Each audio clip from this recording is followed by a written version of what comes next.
러시아가 우크라이나를 침공해서 벌어진 3년이 넘는 전쟁에서 지난 11월에 나온 러시아 측 사상자가 개전 이래 가장 많았습니다.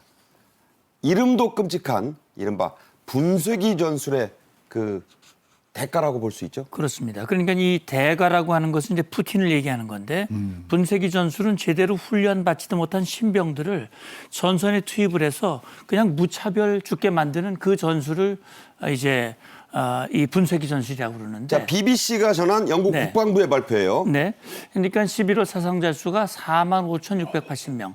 이게 3년 동안 가장 많은 월별 가장 많은 수치라는 얘기예요. 한 달 동안 저 숫자가 죽거나 다쳤어요. 예, 개전 이후 최다인데 그러니까 이게 결국 러시아군이 하루 평균 1,523명이 죽거나 다쳤다. 근데 그중에 11월 28일이 최대다 이렇게 얘기를 하고 있습니다. 그러니까 예. 하루 평균 1,523명. 예, 엄청난 그러니까 숫자죠. 예, 28일만 2천여 명이 이제 사상을 한 건데 이게 앞서 말씀드렸듯이 신병들을 마구잡이로 투입함으로써 결국 많은 인원들이 사상되는 분쇄기 전술의 대가라고 볼 수 있죠. 저거 러시아식 인해 전술 아닙니까? 그렇습니다. 그러니까 이제 푸틴으로서는 겨울이 오기 전에 쿠르스크 지역에서 우크라이나군을 몰아내고 적어도 푸틴이 이긴 전쟁으로 만들겠다라고 하는 그런 강한 의지와 집념 때문에 이렇게 무분별하게 많은 젊은이들이 목숨을 잃게 만드는 거거든요. 그게 이제 여기 보면 러시아군이 9월에서 11월 가을 공세 동안 쿠르스크 땅에서 2,356 평방킬로미터를 빼앗았는데 그 가운데 2,800여 명이 사상자니까 1평방킬로미터당 53명이 살상됐다. 이렇게 볼 수 있는 겁니다. 땅 1평방킬로미터 어짜고 예. 53명이 죽거나 다친 거예요. 그렇습니다. 네. 이 결국 분쇄기 전술이다. 이렇게 표현하는 것이죠. 네. 이런 전술을 장군 출신이시니까 예.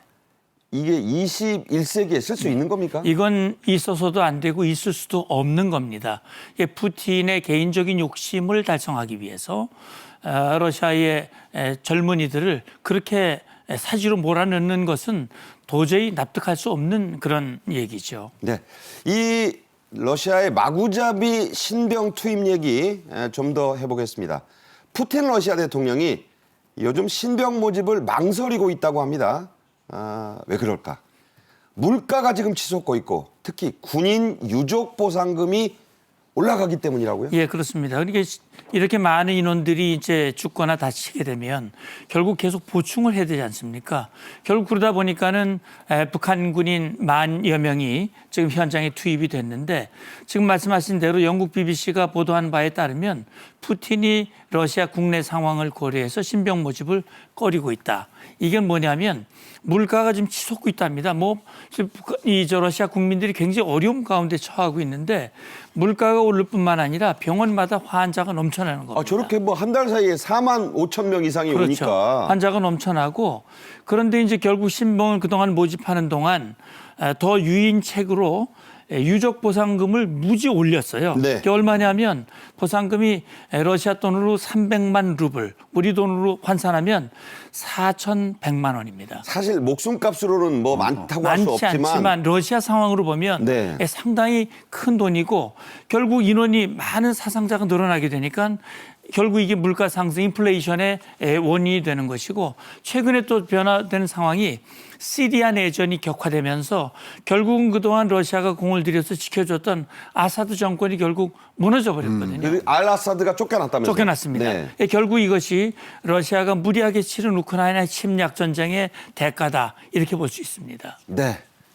자, 이런 전황 변화가 지금 일어나고 있는 가운데 트럼프 미국 대통령 당선인이 프랑스 파리로 날아가서 행사에 참석했습니다. 여러분도 잘 아시는 노트르담 우리들의 성모 대성당 재개관식에서 젤렌스키 우크라이나 대통령, 마크롱 프랑스 대통령과 만났습니다. 휴전 얘기가 당연히 좀 같다고 봐야죠. 그렇습니다. 이제 아마 마크롱 대통령이 중간에서 중재 역할을 한 것 같습니다. 그래서 만난 시간은 길지 않습니다만 이 자리에서 트럼프는 그런 얘기를 했습니다. 이 즉각적인 휴전이 이루어져야 된다. 협상이 시작돼야 된다라고 트럼프가 얘기를 했고 젤렌스키 대통령은 평화에 관한 이야기를 했고 정당한 방식으로 정치되기를 원한다. 자, 정당한 방식. 예. 이 정당한 방식이라고 하는 것은 적어도 영토 문제나 안전보장 문제가 해결돼야 된다는 얘기거든요. 트럼프는 이런 얘기를 하죠. 이제 푸틴을 향해서 그런 얘기를 했습니다. 지금 여기서 젤렌스키는 협상을 통해서 광기를 멈추고 싶어 한다. 이건 우크라이나 국민의 마음도 같이 들어 있습니다. 그러면서 트럼프는 이제 푸틴과의 관계, 푸틴을 내가 잘 알고 있는데 그것도 이제 퍼스트 네임을 부른 거예요. 블라디미르를 잘한다. 그렇죠. 잘한다. 이 친분을 얘기를 했는데 그러면서 그가 행동할 때다. 이건 푸틴을 향한 압력이거든요. 협상을 개시해라. 그러면서 중국을 언급을 했습니다. 중국이 이 상황을 도울 수 있다. 이게 뭐냐면 세계가 기다리고 있다. 시진핑의 역할을 기다린다. 그러니까 시진핑도 도와라 이런 얘기죠. 시진핑도 푸틴을 설득을 해서 네. 휴전 협상에 나오도록 만들어라 이런 얘기인데 사실 짧은 시간이지만 결국 젤렌스키가 언급한 것은 정의로운 평화를 논의했다 그랬고 계속 협력하고 소통하기로 합의했다. 그러면서 이제 트럼프 당선인이 강조했던 힘을 통한 평화는 가능하다. 네. 다시 말하면 미국이 강한 힘으로 푸틴에게 압력을 행사해서 정당한 휴전이 될 수 있도록 도와달라 이런 뜻으로 해석이 됩니다. 주목이 되는 만남이 있었습니다. 마크롱 프랑스 대통령의 주선으로 이 회동이 이루어진 파리 노트르담 대성당 재개관식은 트럼프 당선인의 최초의 해외 일정이었습니다. 그 모습 함께 보시죠.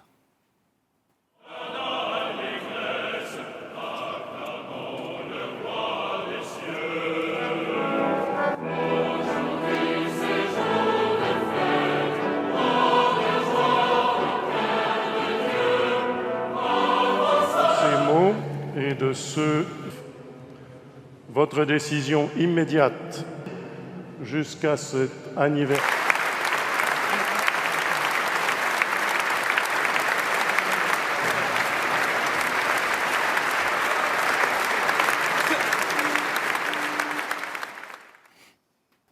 네, 파리 가보신 분 다 아실 겁니다. 노트르담 대성당. 저도 뭐 가본 적이 있는데 불나기 전이었습니다. 5년 전의 화재로 주요 건물 종탑이 소실됐고 5년 8개월간의 대복원공사 끝에 다시 문을 열었습니다.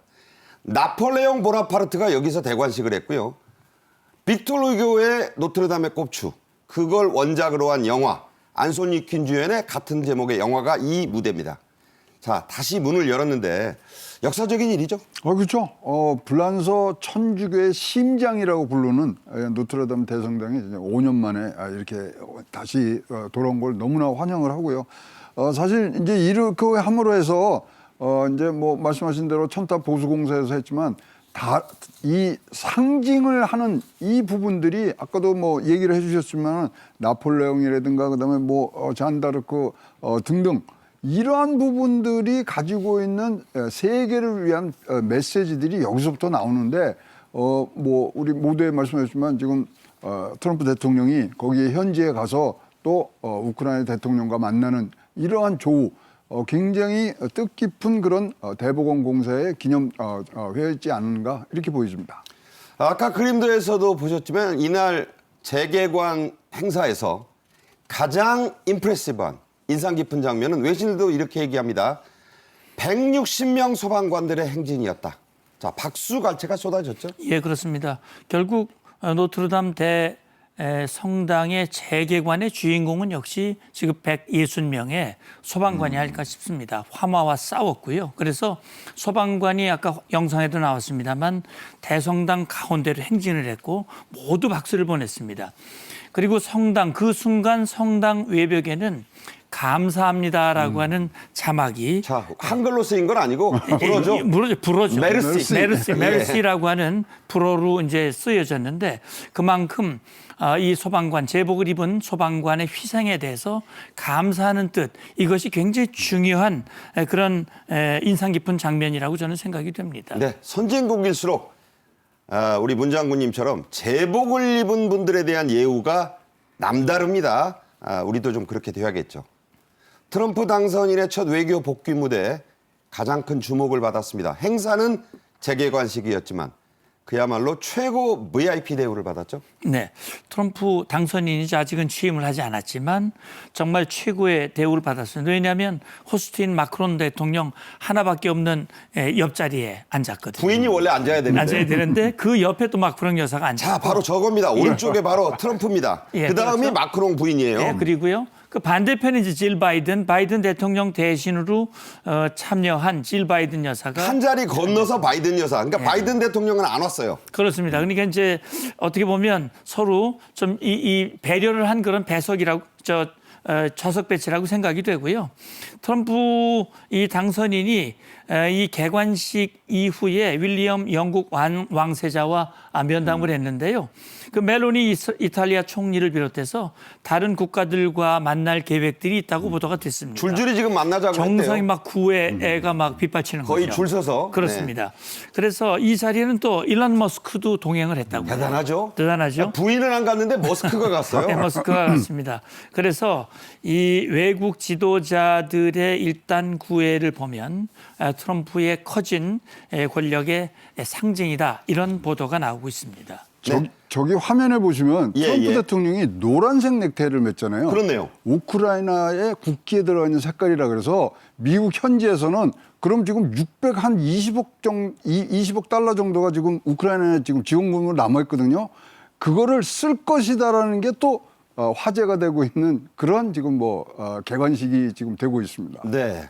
넥타이로도 표현된 여러 가지 정치적 함의까지 말씀을 해 주셨네요. 한편 트럼프 당선인이 젤렌스키 대통령을 만난 바로 그날 바이든 미국 대통령은 미국에서 우크라이나에 1조 4천억 원 규모의 추가 지원을 확정했습니다. 이제 끝나기 전에 다 주겠다는 거네요. 그렇습니다. 그러니까 이제 바이든 대통령이 우크라이나 지원을 확정했는데 이게 1조 4천억 원입니다.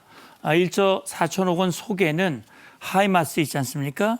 하이마스용 탄약이라든지 드론이라든지 로켓 이런 것들이 이제 포함이 되는 것이고요.